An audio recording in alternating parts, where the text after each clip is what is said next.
Teaching या चॅनलवरती आपल्या सर्वांचं स्वागत आहे. विद्यार्थी मित्रांनो, महाराष्ट्र शासनाच्या माध्यमातून पुन्हा जे आपले बेरोजगार सुशिक्षित बेरोजगार आहेत त्या विद्यार्थ्यांचे अन्याय करणारा एक परिपत्रक सांगली जिल्हा परिषदेने काढलेला आहे. आणि तो परिपत्रक म्हणजे कंत्राटी शिक्षक भरतीचा तात्पुरत्या स्वरूपातला हा GR आहे.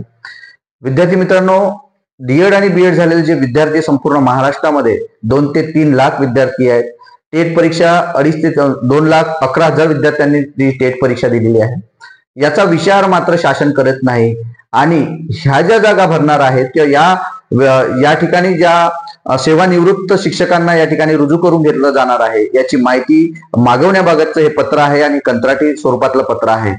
आपल्याला माहिती आहे की सेवानिवृत्त शिक्षकांना मानधन दिलं जात नाही, तो वेतन सुद्धा मिळत असते.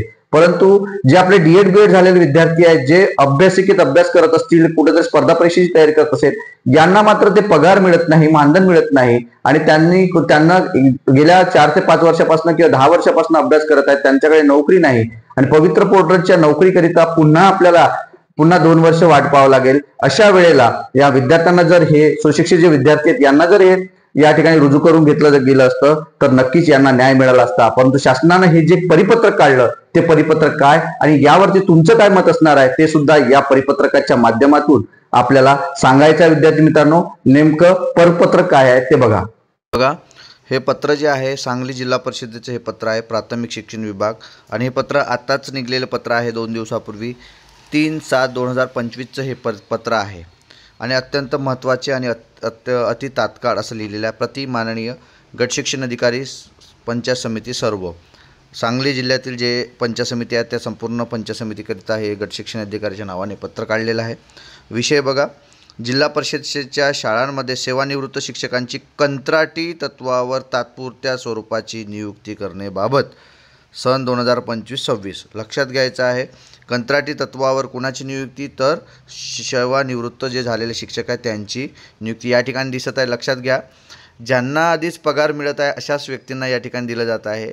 आणि बेरोजगारीचा दर या महाराष्ट्रामध्ये वाढत आहे तरी पण याचा विचार केला जात नाही. डीएड बीएड झालेले कित्येक विद्यार्थी जे चांगले शिक्षण शिकवू शकतात, ज्यांच्यात क्वालिटी आहे असे विद्यार्थी पडलेले आहेत, परंतु त्यांचा विचार या ठिकाणी केला जात नाही हे या ठिकाणी दिसत आहेत. तात्पुरता असो की कंत्राटी असो, त्या बेरोजगार व्यक्तींना तुटपुंज काहीतरी म्हणजे आर्थिक मोबदला मिळेल आणि त्या माध्यमातून विद्यार्थ्यांना काहीतरी एक फॅमिलीसाठी मदत होईल याचा विचार सरकार मात्र करत नाही. परंतु या ठिकाणी सेवानिवृत्त शिक्षकांचीच निवड या ठिकाणी करताना या ठिकाणी सरकार दिसत आहे. बघा, संदर्भही दिलेला आहे. संदर्भ जो 2027चा जो 2023चा जो GR होता त्याचा हा संदर्भ दिलेला आहे. आणि दिनांक 30/6/2025 रोजी घेण्यात आलेली VC जे काही गटशीची विषय असेल किंवा COची विषय असेल त्या माध्यमातून हे पत्र काढण्यात आलेलं आहे. बघा, उपरोक्त विषयानुसार जिल्हा परिषद शाळातील शिक्षकांची पदे मोठ्या प्रमाणात रिक्त असल्याने पवित्र प्रणालीमार्फत नियमित शिक्षक भरतीमधून शिक्षक उपलब्ध होईपर्यंत स्थानिक स्वराज्य संस्थांच्या शाळातील व खाजगी शिक्षण संस्थांच्या अनुदानित शाळातील स्थानिक स्वराज्य संस्था म्हणजे झेडपी शाळा, आपल्या महानगरपालिकेची शाळा, आणि विना अनुदानित आणि अनुदानित शाळा म्हणजे खाजगी पण शाळा आल्या त्यात आणि अनुदानित पण शाळा. सेवानिवृत्त शिक्षकांमधून कंत्राटी तत्वावर तात्पुरत्या स्वरूपात जिल्हा परिषद शाळातील रिक्त शिक्षकीय पदे भरण्याबाबत वरील संदर्भ क्रमांक 1च्या पत्रान्वये सूचित करण्यात आलेले आहे. सदर पत्र हे सहपत्रित केलेले असून त्यामध्ये नमूद मार्गदर्शक सूचना व नियमावलीचे अवलोकन करावे. सदर विषयाच्या अनुषंगाने आपणास कळविण्यात येते की आपले गटाकडील रिक्त पदांपैकी कंत्राटी शिक्षक भरती कमी आवश्यक पदांना व वरील संदर्भ पत्रामधील नियम व अटींना आपले स्तरावरील प्रसिद्धी द्यावी व प्रसिद्धी करण्यात आलेल्या पदावर कंत्राटी तत्वावर नियुक्ती कामी इच्छुक असणाऱ्या स्थानिक स्वराज्य संस्थांच्या शाळांमधील व खाजगी शिक्षण संस्थांच्या अनुदानित शाळांमधील सेवानिवृत्त शिक्षकांचे अर्ज प्राप्त करून घ्यावे. सदर अर्जांची पडताळणी करून त्यान्वये नमुन्यातील माहिती आपले शिफारसीसह व कागदपत्रासह कार्यालयात सादर करण्याबाबत आपणास संदर्भ क्रमांक 2 अन्वये कळवण्यात आले आहे.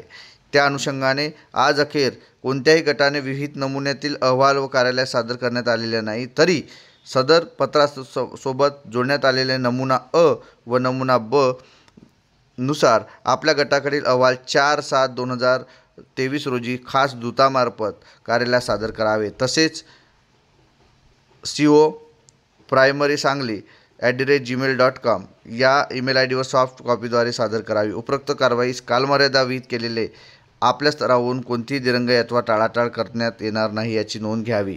विद्यार्थी मित्रांनो, लक्षात घ्यायचं आहे, जे बेरोजगार विद्यार्थी, जे युवा कार्य प्रशिक्षणार्थी म्हणून काम करत आहेत किंवा ज्यांनी नोंदी केलेल्या आहेत परंतु यांना जॉब मिळाला नाही, अशा विद्यार्थ्यांना ही संधी द्यायला पाहिजे. कितीतरी विद्यार्थी 2.5 ते 3 लाख विद्यार्थी या ठिकाणी पडलेले आहेत, परंतु त्या विद्यार्थ्यांचा शासन अजूनही विचार करत नाही. माहीत नाही त्यांना की सेवानिवृत्त शिक्षकांवरती एवढा भरोसा का आहे हेच कळत नाही. या विद्यार्थ्यांना, जे विद्यार्थी आपले घरी बसलेले आहे, जे अभ्यास करत आहेत, या विद्यार्थ्यांना जर आपण, कारण ही भरती जी आहे ही भरती यांना 1 वर्ष 2 वर्षही लागू शकते, कारण अजूनपर्यंत ही जी भरती झालेली आहे ज्यात विद्यार्थी जॉईन झालेले आहेत परंतु मुलाखतीच्याद्वारे विद्यार्थी जॉईन होणार आहेत. आणि ही जी पवित्र पोर्टलची भरती झालेली आहे ही आता 1 वर्ष 2 वर्षही लागू शकते ह्या भरतीला. आणि ह्या जागा ज्या रिक्त आहेत या रिक्त जागेवरती हे विद्यार्थी काम करणार होते, परंतु या ठिकाणी त्या विद्यार्थ्यांना न लावता किंवा विद्यार्थ्यांचा विचार न करता, बेरोजगाराचा विचार न करता शासन मात्र ज्या सेवानिवृत्त शिक्षकांना रिटायर झाल्यानंतर ज्यांना अर्धा पगार दिला जातो त्याच शिक्षकांना या ठिकाणी लावलं जात आहे. हे मात्र अन्यायकारक आहे. हे बेरोजगारीवरती अन्यायकारक आहे. जे सुशिक्षित बेरोजगार आहेत, जे पडलेले आहेत, यांचा मात्र शासन विचार करत नाही. शासन ज्यांचं पोट भरलं आहे त्यांचाच विचार वारंवार करताना या ठिकाणी दिसत आहे. आणि हे शासनाने स्वतः याचा GR काढायला पाहिजे, स्वतः शासन निर्णय काढायला पाहिजे, कारण इथे D.Ed B.Ed झालेले विद्यार्थी, TET CTET पास झालेले विद्यार्थ्यांना या ठिकाणी घेतलं जाईल. असा जर शासन निर्णय असता तर नक्कीच सांगली जिल्ह्यातील विद्यार्थ्यांचा या ठिकाणी फायदा झाला असता. परंतु शासन हे अन्याय करता, याला वाली, या बेरोजगार विद्यार्थ्यांना वाली कोण, अजून याला न्याय कोण देणार हेच शासनाच्या माध्यमातून कळत नाही आहे. याबद्दल हे परिपत्रक होतं, हीच एक माहिती होती. आपल्याला ही माहिती कशी वाटली, यावरती तुम्हाला काय वाटते हे सुद्धा नक्की कमेंट बॉक्समध्ये कळवा. आणि अशाच अपडेट करता स्नेह न्यूज आर्ट ऑफ टीचिंग या चॅनलला मात्र सबस्क्राईब करा. धन्यवाद.